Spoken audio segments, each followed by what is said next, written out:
우리가 많이 듣는 말 중에 사람은 절대로 바뀌지 않는다. 사람은 변하지 않는다. 많이 들어보셨죠? 아무 반응이 없어요.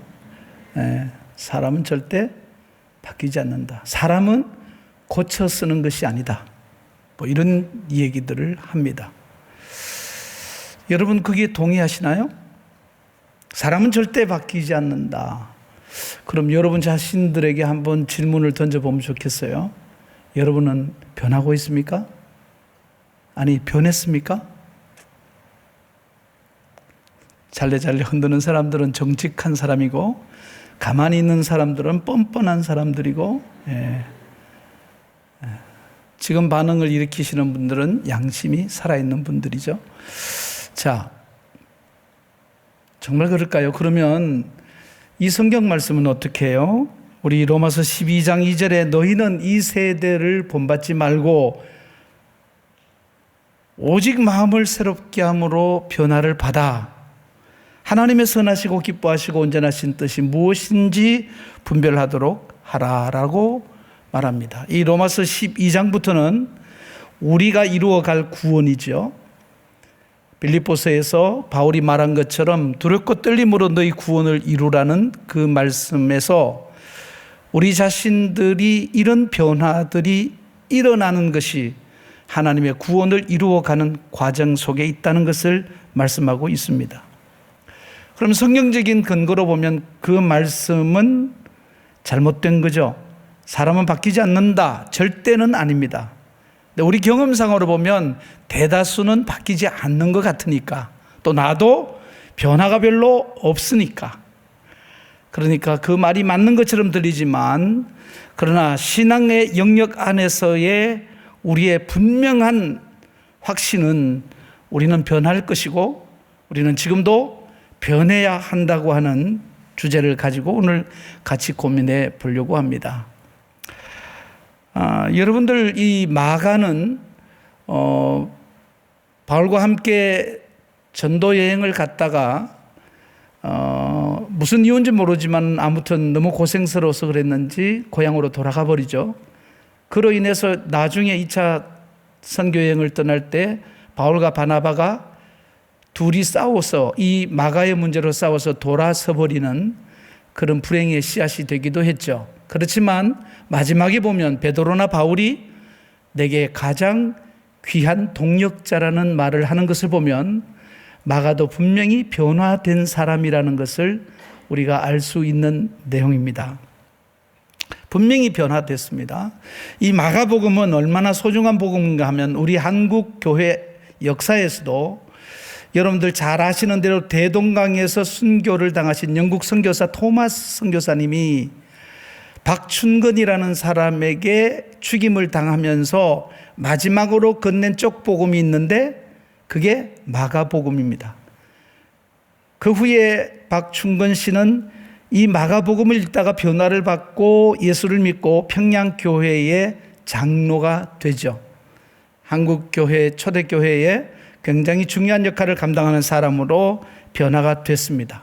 마가복음을 쓴 이도 변화되었고 이 마가복음을 읽는 사람도 변화가 되었습니다. 오늘 설교하면서 여러분들과 제가 이 말씀을 근거로 해서 좀 자신의 변화에 대한 희망, 조금 더 생각해 보면 책임, 다시 한번 여러분들이 여러분 자신들의 신앙의 나태함들이나 잘 변하지 않는 여러분들의 죄인된 속성들에 묻혀 살지 않고 여러분들이 다시 한번 신앙의 껍질을 깨고 나와서 여러분들이 변화될 수 있는 그런 성도들이 되기를 축복합니다. 무엇이 사람을 바꾸는가? 무엇이 신자를 거룩하게 변화시키는가? 오늘 이 본문 말씀에서 여러분들이 세 가지 중요한 내용에 관심을 가져야 합니다. 첫째는 복음의 시작이라고 하는 이 복음이라는 말씀 이 하나하고, 두 번째로는 세례, 여기서 특별히 세례에 대해서 말하기를 죄사함을 받게 하는 회개의 세례라고 규정하고 있는 이 세례, 그리고 마지막에 사탄에게 시험을 받으시며라고 하는 이 내용 세 가지가 오늘 중요한 테마로 여러분들이 보시면 좋겠습니다. 무엇이 사람을 바꾸는가? 무엇이 신자를 새롭게 변화시켜 가는가? 그것은 첫 번째는 복음일 것이고, 두 번째로는 성령의 세례일 것이고, 세 번째로는 고난, 그리스도와 함께 받는 의인의 고난, 이 세 가지를 통해서 우리는 변한다 하는 것을 전제로 우리 이 말씀을 조금 더 자세히 살펴보기를 원합니다. 첫 번째로 복음에 대한 확신이 우리를 바꿉니다. 복음에 대한 확신이 우리를 바꾼다는 것이죠. 마가를 바꾼 것은 복음입니다. 오늘 여기 보면 이사야의 글에 있는 내용들을 들어서 이것이 바로 예수 그리스도의 복음이라고 말하고 있습니다. 구약에 있는 수백 년 전의 이야기가 지금 마가가 살아가고 있는 세대에 만난 예수 그리스도로 규정되어 있었다는 사실을 발견하는 것이 그에게는 복음이었다고 그렇게 말하고 있습니다. 복음, 유앙겔리온 혹은 굿뉴스, 영어로는 그렇게 여러분들이 이해하고 있죠. 이 유앙겔리온의 뜻은 하나님이 우리 인간을 위하여 어떤 좋은 일을 시작하셨다는 의미를 가지고 있습니다. 하나님이 우리 인간을 위해서 어떤 큰 역사를 시작했다는 그 소식, 그것이 바로 좋은 소식이요 복음이라고 말하고 있습니다. 우리가 지금 살아가고 있는 시대는 참 암울한 시기가 아닌가 하는 생각을 많이 갖고 있는 것 같습니다. 희망이 보이지 않는다는 얘기를 하고, 너무 혼란스럽다는 얘기를 하고, 미래가 깜깜하다는 얘기도 합니다. 그 이유는 뭘까요? 우리가 살고 있는 이 시대가 왜 이렇게 암흑처럼 느껴지고 아무런 희망도 없이 또 모든 것이 변질되어 가고 있고 모든 것들이 다 악하게 변하고 있는 것처럼 느껴지고 있다면 그건 우리 믿는 자들이 보는 역사관은 아닙니다. 우리 믿는 자들이 보는 역사관은 복음입니다. 다시 말해서 지금도 하나님은 선한 일을 하고 계시다. 신앙이란 우리의 삶 속에서 하나님이 간섭하고 계시다는 사실을 눈치채는 것이죠. 하나님 살아계시다. 하나님이 역사의 주인이시다. 하나님은 지금도 졸지도 주무시도 않으시고 이 역사를 운행하고 계시다. 그게 복음이죠. 우리는 당연히 하나님의 말씀을 통해서 하나님이 오늘 내게 어떤 역사를 하고 있는지를 아는 것, 그리고 오늘 우리 모든 삶의 환경 속에서 일어나고 있는 일들이 하나님의 주권적인 통치 아래서 이루어지고 있다는 것. 잠언 16장 1절에서 9절을 보면 마음의 경영은 사람에게 있어도 말의 응답은 여호와께로부터 나오느니라. 사람과 그리고 하나님 여호와. 제가 로마서 12장 2절을 읽었을 때에 이 세대 그리고 하나님의 선하시고 기뻐하시고 온전하신 뜻, 이 두 개가 대립되고 있죠. 우리는 지금 그런 위치 속에 살고 있습니다. 사람이 만들어가는 역사인가, 아니면 하나님이 만들어 가시고 계시는 역사인가. 사람이 만들어가고 있다고 믿으면 그건 복음이 아니고, 하나님이 만들어가고 계시다고 믿으면 그것은 복음이다. 진리 안에서 오늘 이 시대가 해석되어야 한다. 하나님 중심으로. 2절에 보면 사람의 행위가 자기 보기에는 모두 깨끗하 해도 여호와는 심령을 감찰하시느니라. 너의 행사를 여호와께 맡기라. 그리하면 네가 경영하는 것이 이루어지리라. 지금도 맡기면 이루어질 줄 믿습니까? 네, 그게 복음이에요. 너무 절망하지 마세요. 너무 부정적으로 생각하지 마세요. 사람들이 나를 돕지 않는다고, 사람들이 나의 원수로 행한다고 절망하거나 분노하지 마세요. 사람은 나를 어떻게 할 수 없습니다. 나를 어떻게 할 수 있는 분은 오직 하나님 한 분뿐이십니다. 하나님이 나를 경영하고 계시다. 여호와께서 온갖 것을 그 쓰임에 적당하게 지으셨으니 악인도 악한 날에 적당하게 하셨느니라. 하나님이 악인도 악한 날에 적당하게 하셨다. 저는 성경을 한 문장으로 말하라고 하면 창세기 1장 1절을 꼽거든요. 태초에 하나님이 천지를 창조하시니라. 주어가 하나님이고 동사가 하시니라. 성경은 뭐냐? 하나님이 하시니라. 하나님이 하신 일을 기록한 것이 성경입니다. 이것이 복음입니다. 성경은 세계의 모든 인류의 역사, 시작, 알파와 오메가를 지배하고 있습니다.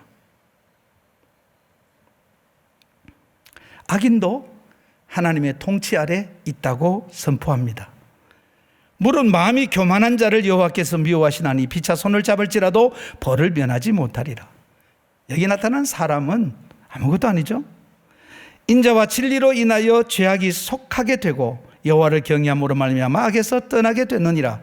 사람의 행위가 여호와를 기쁘시게 하면 그 사람의 운수라도 그와 더불어 화목하게 하시느니라. 적은 소득이 공의를 겸하면 많은 소득이 불의를 겸하는 것보다 나으니라. 9절. 사람이 마음으로 자기 길을 계획할지라도 그의 걸음을 인도하시는 이는 누구? 여호와 신이라. 아멘. 신앙이란 혼돈과 파멸로 걸어가고 있는 이 세상에서 하나님이 질서를 세우시고 하나님이 세우신 그 뜻을 이루어 가시는 역사라는 것을 여러분들께서 분명하게 볼 수 있어야 신앙의 눈을 가지고 사는 겁니다. 하나님이 영원한 승리를 위해서 지금도 일하고 계시다는 것을 믿는 것, 이것이 굿뉴스고 이것이 나를 변화시키는 것입니다. 사람 보면 여러분 무너집니다. 여러분 사람들이 살아가는 세상을 보고 판단하시면 여러분 무너지십니다. 그러나 하나님을 보는 눈이 열리면 여러분은 다시 살아나고 여러분들은 새로운 변화를 경험할 수 있습니다. 그것은 오직 하나님의 진리의 말씀을 통하여 볼 수 있는 믿음의 눈입니다. 하나님 말씀으로 해석되지 않는 것은 정답이 아닙니다. 하나님의 말씀으로 해석되는 것만이 정답입니다. 저는 대학 시절 때 성경에 미쳐 있었는데 제가 대학 4학년 때 성경을 나름대로는 다 깨달았다고 느낄 때에 제가 그 성경 앞줄에다가 그렇게 써놨습니다. 제일 중요한 것, 우리가 찾는 모든 질문은 성경에 답이 있습니다. 그렇게 제가 썼고요. 제가 며느리를 보면서 성경책을 선물하면서 그 구절을 서서 선물을 했어요.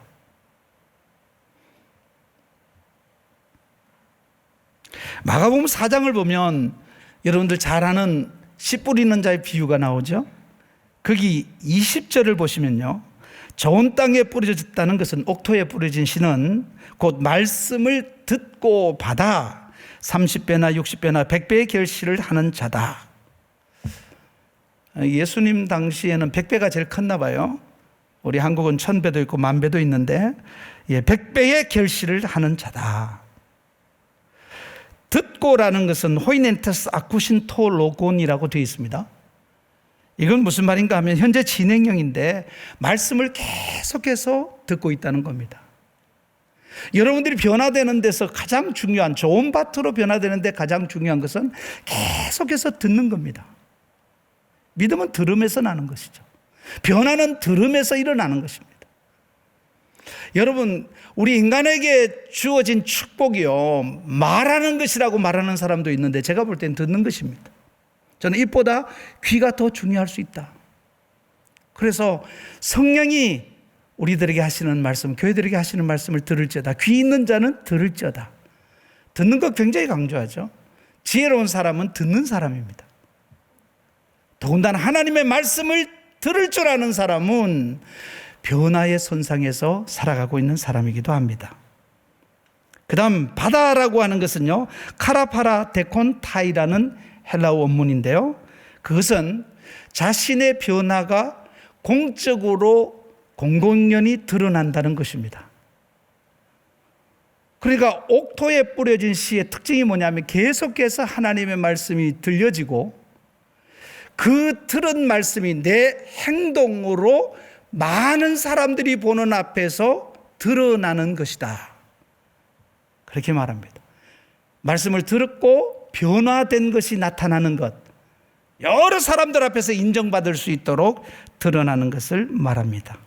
그래서 그 밭의 비유의 내용들을 정리하면, 복음이 증거되면 사탄의 방해가 일어날 수도 있고, 혹은 환난과 박해에 따라서 방해를 받을 수도 있고, 세상의 염려와 재물의 유혹과 욕심에 의해서 아무 효과가 없는 것처럼, 실패한 것처럼 느껴지지만, 그러나 계속해서 들으면, 그리고 그 하나님의 말씀으로 인하여 변화를 사람들 앞에서 나타내려고 노력하고 살아가면 우리에게는 그 말씀이 30배 혹은 60배, 100배의 결실로 나타난다, 그렇게 말하고 있는 것입니다. 자, 오늘 첫 번째 여러분들을 바꾸는 것은 복음이다. 그 복음의 중요한 의미는, 유앙겔리온이라는 뜻은 하나님께서 우리들을 위하여 일하고 계신다는 소식. 그래서 오늘 이 성경을 읽을 때에 지금 움직이고 있는 이 역사 속에 나타나는 모든 현상이 하나님에 의해서 주도되고 있다는 것을 아는 것, 그것이 바로 우리들의 변화를 일으킬 수 있는 것이다. 사람을 보면 변하지 않고 우리 자신들이 상할 수밖에 없지만, 하나님을 보면 우리는 변화를 받아 살아 역사하는 삶을 살아갈 수 있다. 두 번째, 죄사함의 은혜가 우리를 바꿉니다. 죄사함의 은혜가 우리를 바꾼다는 겁니다. 세례를 말할 때 회개의 세례라고 그랬고, 이것은 우리의 죄를 사하는 세례라고 말하고 있습니다. 세례가 지금 박해를 받고 있는 성도들에게 어떤 의미를 가지고 있을까? 오늘 이 서신을 듣고 있는 우리들에게 어떤 의미를 가지고 있을까? 지금 마가가 이 서신을 쓰고 있는 시간은 베드로가 순교할 때입니다. 그 네로의 박해가 아주 심각하게, 교회가 불타고 성도들이 죽음에 던져지는, 그리고 자신들의 최고의 지도자가 순교의 제물이 되어지는 그런 순간에 세례의 얘기를 꺼내고 있습니다. 저는 우리 시대를 참 비겁한 시대라고 생각합니다.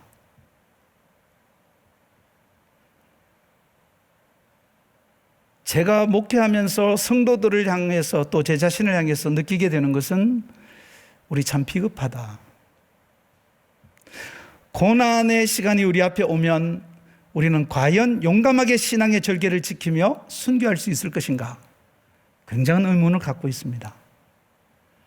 우리 사회도 비겁한 사람들 투성입니다. 교회가 그러니 세상이 그럴 수밖에 없죠.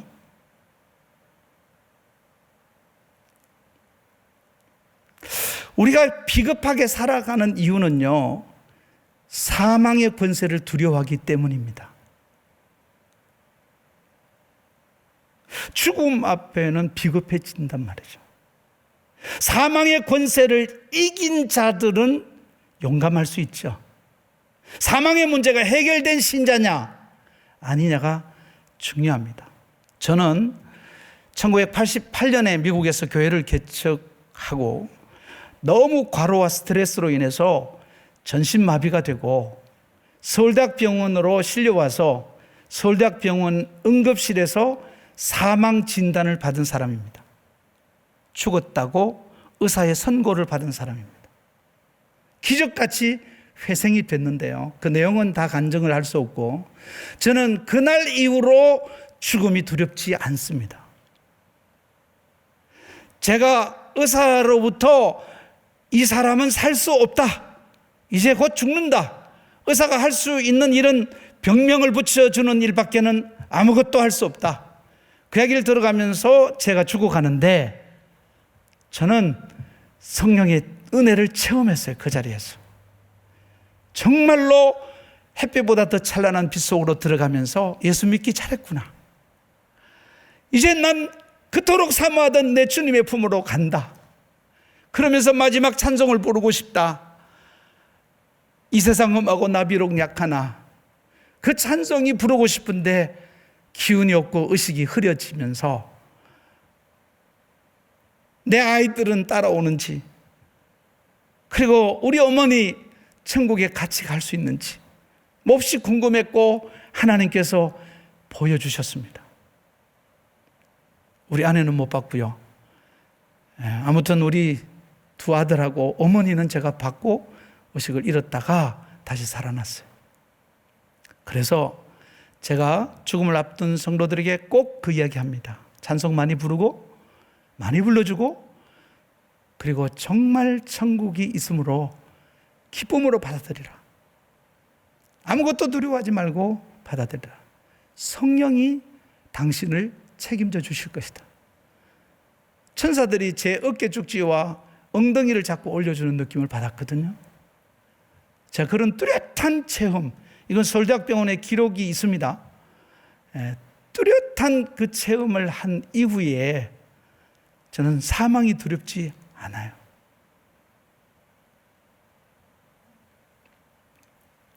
히브리서 2장 14절에서 18절을 보시면요, 자녀들은 혈과 육에 속하였으며 그도 또한 같은 모양으로 혈과 육을 함께 지니심은 죽음을 통하여 죽음의 세력을 잡은 자 곧 마귀를 멸하시며, 예수님은 죄 없지만 죄사함의 세례를 받으신 이유를 설명하는 것이죠. 또 죽기를 무서워함으로 한평생 매여 종로로 타는 모든 자들을 놓아주려 하심이라 그럽니다. 이 회개의 세례, 죄사함의 세례, 성령의 세례를 받은 자는 죄를 벗어난 사람이므로, 죄를 이긴 사람이므로 사망의 권세도 이겨서 종로로 타지 않는다. 비겁하게 살지 않는다. 하나님이 주시는 선한 뜻을 향하여서는 용기 있게 말할 수 있고 행동할 수 있는 사람이 된다. 그 사람이 진정 변화된 사람이다. 이는 확실히 천사들을 붙들어 주려 하심이 아니요 오직 아브라함의 자손을 붙들어 주려 하심이라. 그러므로 그가 범사의 형제들과 같이 되심이 마땅하도다. 이는 하나님이 이래 자비하고 신실한 대제사장이 되어 백성의 죄를 속량하려 하심이라. 그가 시험을 받아 고난을 당하셨은즉 시험 받는 자들을 능히 도우실 수 있느니라. 이 회개의 세례, 성령의 세례를 받은 사람, 죄사함의 세례를 받은 사람은요, 고난도 두렵지 않아요. 믿음의 선한 양심을 지키기 위한 고난들을 당할 때에 흔들리지 않아요. 사망의 권세가 나를 찾아와도 전혀 흔들리지 않습니다. 한번 보세요. 세례를 받을 때에 일어났던 현상들을 세 가지로 설명하고 있는데, 하나는 하늘이 갈라졌다고 말합니다. 하늘이 갈라졌다. 이 말을 왜 쓰고 있는가 하면, 스키조라는 단어는 하나님의 손길이 인간의 역사에 개입할 때에 스키조라는 단어를 씁니다. 하늘이 갈라졌다는 말, 혹은 다르게 표현하면 하늘이 열렸다고도 말합니다. 그리고 여러분들 히브리서 마가복음 15장에 보면 이에 성소 휘장이 위로부터 아래까지 찢어져 둘이 됐다고 하는 찢어졌다는 말도 쓰고 있고요. 그러니까 여기에 하늘이 열렸다는 말을 쓰기도 하고 갈라졌다는 말을 쓰기도 하고 찢어졌다는 말은 다 스키조라는 말인데, 이것은 하나님이 간섭하시는 손을 내밀었다, 그런 뜻이에요. 그러니까 우리가 성령의 세례를 받을 때, 죄사함의 세례, 회개의 세례를 받을 때에 하나님이 나와 내 모든 지금 형편과 우리 인간의 모든 역사 속에 손을 내미셨다. 하나님이 붙들고 계시다. 이것이 체험되어진다는 것이죠. 여러분들 깊게 회개하고 하나님 앞에서 그 죄에 대한 사함의 확신을 받을 때에 깨닫게 되는 게 뭐냐면, 하나님이 나를 붙드셨다는 것을 깨닫게 됩니다. 그 다음에 성령이 내려오셨다, 그렇게 말합니다. 이 내려왔다고 하는 전치사가 원래는 에피라는 단어를 써야 됩니다. 위에서 아래로 내려왔다, 그렇게 말하는데 여기서는 에피를 쓰지 않고 에이스라는 전치사를 써요. 그건 우리 안으로 들어온다는 것입니다. 성령이 내려오셨다는 말은 우리 안으로 들어오셨다 말합니다. 비둘기가 상징하는 것은 바로 노아의 홍수 때에 그 모든 물이 말라 새로운 세상이 열렸다는 것을 알려준 비둘기입니다. 그러나 비둘기가 상징하는 것은 우리가 보고 있는, 당하고 있는 이 홍수의 두려움에 사로잡혀 있는 세상을 사는 자가 아니라 하나님께서 열어놓은 새로운 세계, 하나님이 열어놓은 새로운 세계를 바라보고 있다 하는 것으로 여러분들이 이해하셔도 괜찮습니다. 그래서 이사야 65장 17절에 보라 내가 새 하늘과 새 땅을 창조하나니 이전 것은 기억되거나 마음에 생각나지 아니할 것이라고 말합니다. 이 성령의 세례를 받은 사람의 특징은요, 미래를 이야기합니다. 아무리 나이가 많이 들어도 미래를 이야기합니다. 세상에 보이지 않는 것들을 이야기합니다. 그 다음 하늘의 소리가 들렸다 그렇게 말합니다. 이 하늘의 소리가 들렸다는 것은 여러분들 좀 유대인들의 문화를 이해해야 되는데, 유대인들은 지금은 14살인데 그 당시에는 12살이 되면 성인식을 갖죠. 그걸 미츠바라고 말합니다. 이 미츠바의 행사를 통해서 아버지가 그 아들, 성인이 된 아들에게 들려주는 말이 있습니다. 그것은 너는 어떤 일을 당해도 염려하지 마라. 내가 너를 도와줄 수 있을 것이다. 너는 내가 사랑하는 내 아들이다. 내가 너를 기뻐한다고 얘기를 해줍니다. 그걸 인용하고 있는 것입니다. 이 이야기를 들은 유대의 자녀들은 어떤 어려움이 닥쳐도 우리 부모들이 나를 붙들고 계시고 하나님이 나를 붙들고 계신다는 믿음 안에서 살아가기 때문에 그들에게는 어려움이 오히려 전환의 기회가 될 수 있다 하는 것입니다.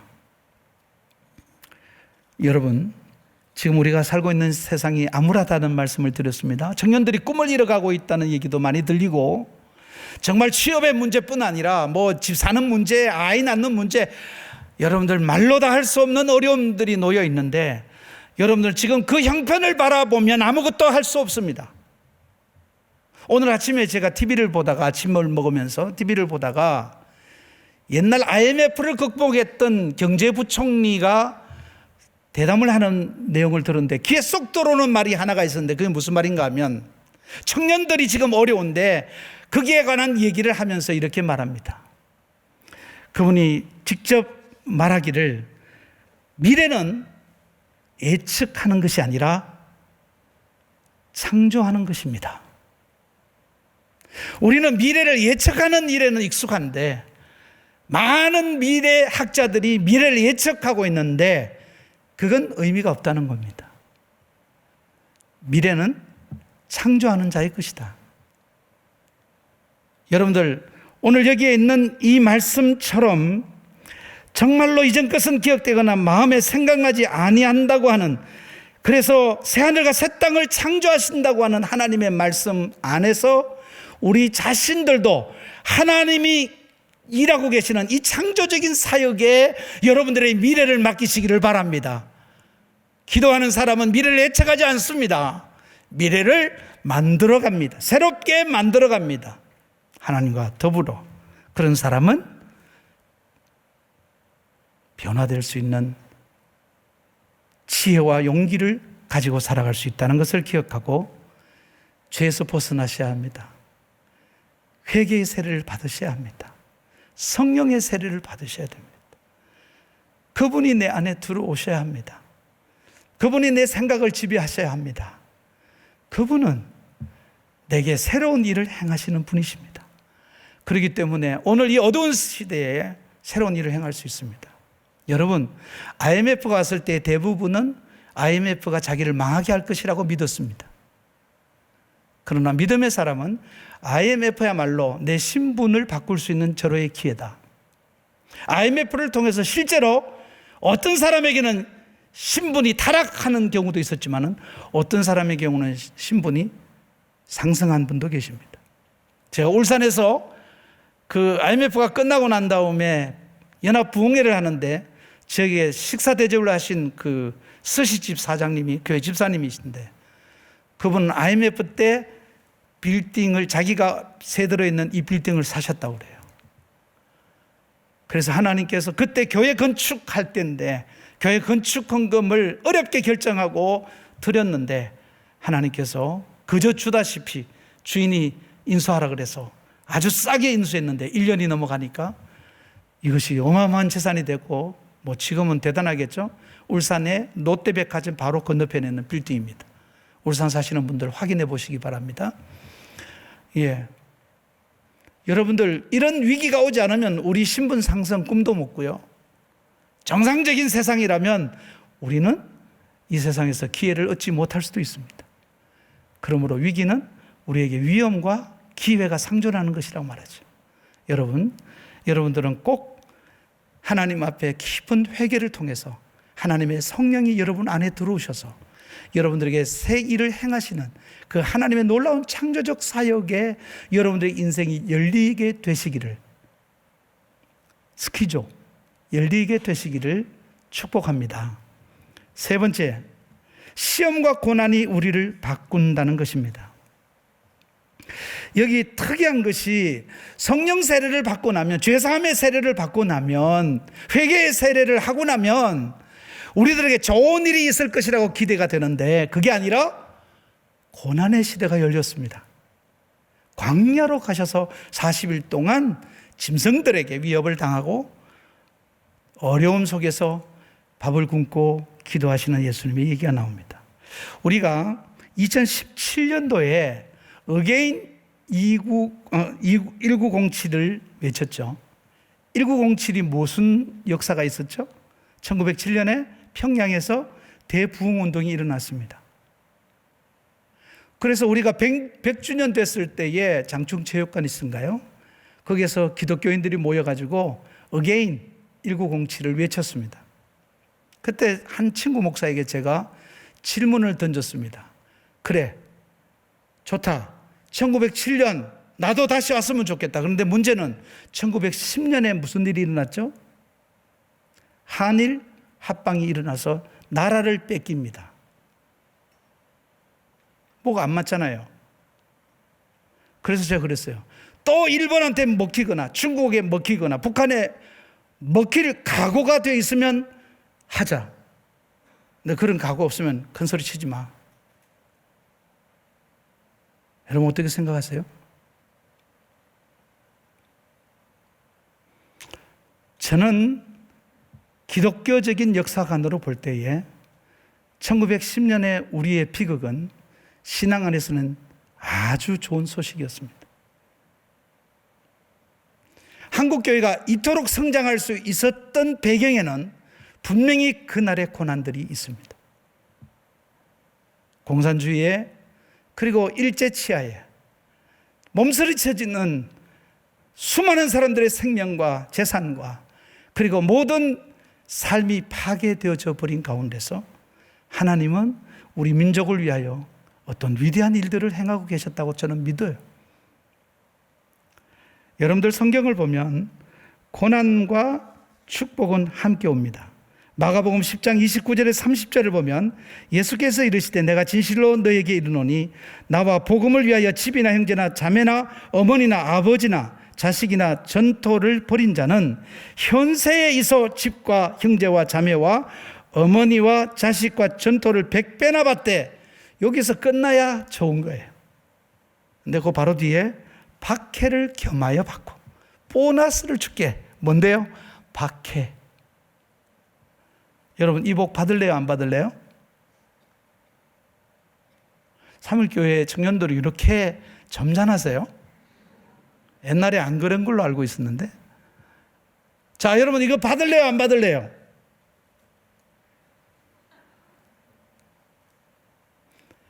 고난을 받을 각오가 되어 있지 않는 사람은 복도 받지 마세요.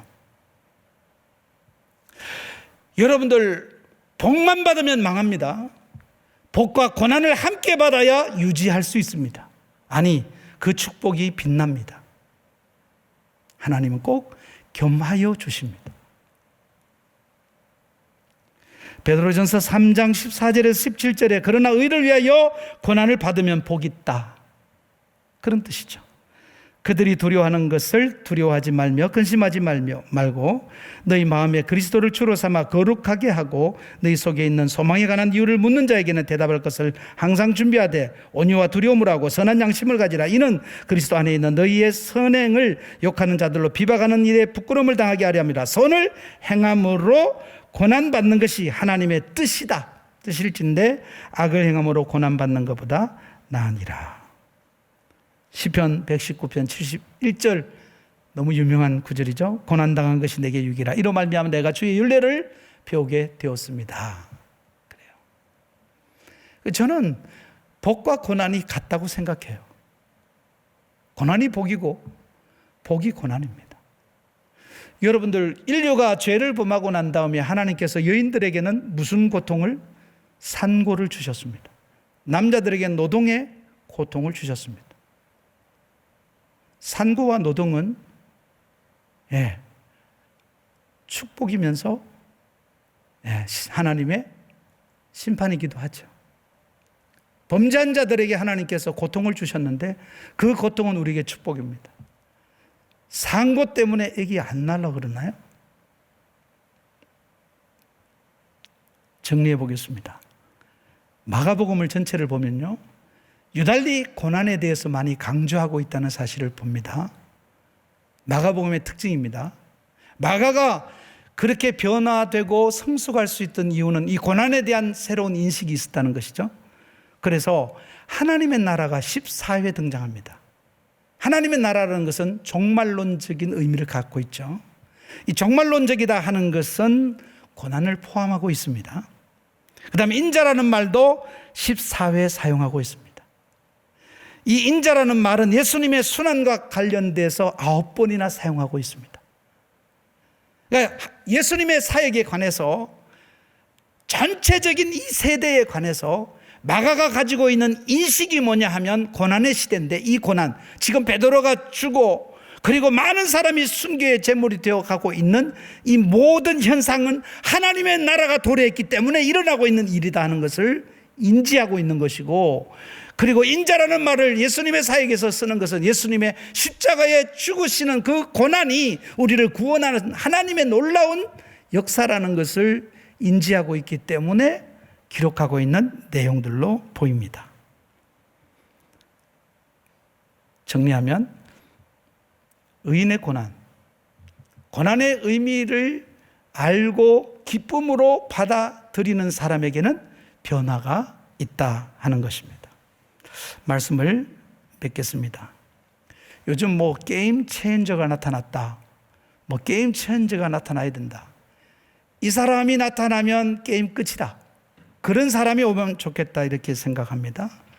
저는 여러분 자신들이 여러분 인생의 게임 체인저가 되시기를 바라고요. 예수님은 여러분 인생의 게임 체인저로 오셨습니다. 게임 세트. 복음이 들리는 순간 우리의 모든 혼란스러운 삶은 끝장납니다. 그리고 새로운 변화가 시작됩니다.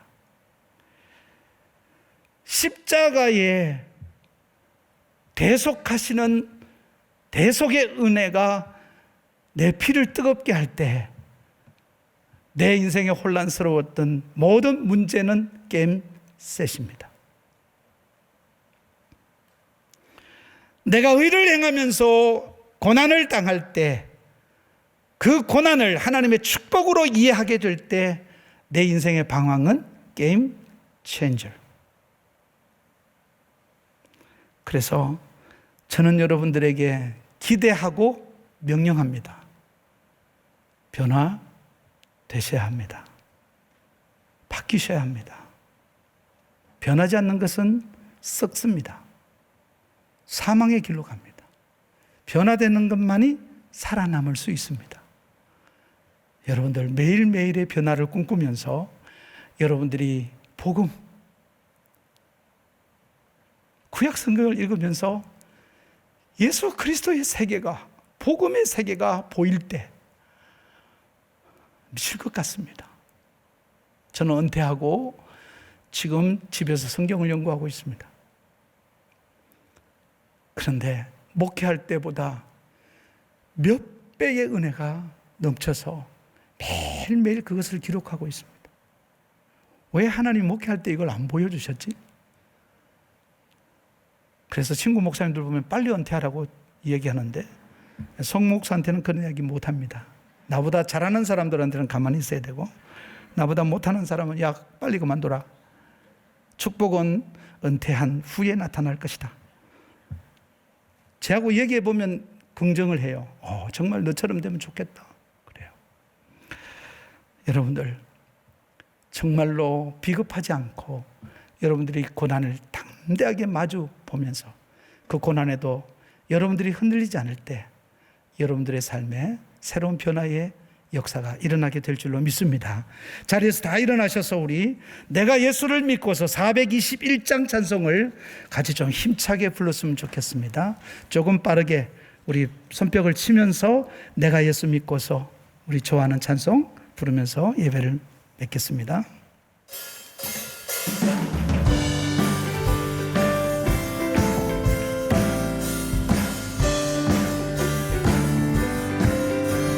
내가 예수 믿고서 죄사함받아 나의 모든 것 다 변했네. 지금 내가 가는 길 천국이요 주의 피로 내 죄가 씻겼네. 나의 모든 것 변하고 그 피로 구속받았네. 하나님은 나의 구원 되시오니 내게 정죄함 주님 맑은 밑에서 늘 외치니 나의 모든 것 다 변했네. 지금 내가 주 앞에 온전케 됨을 주의 공로를 나의 모든 것 다 변하고 나의 모든 것 변하고 그 피로 구속받았네. 하나님은 나의 구원 되시오니 내게 정죄함 내게 성령 임하고 그 크신 사랑 내게 성령 임하고 그 크신 사랑 나의 맘에 가득 채우며 모든 공포 내게서 물리치시니 내 맘 항상 주 안에 있겠네. 나의 모든 것 변하고 그 피로 구속받았네. 하나님은 나의 구원 되시오니 내게 정죄함 없겠네.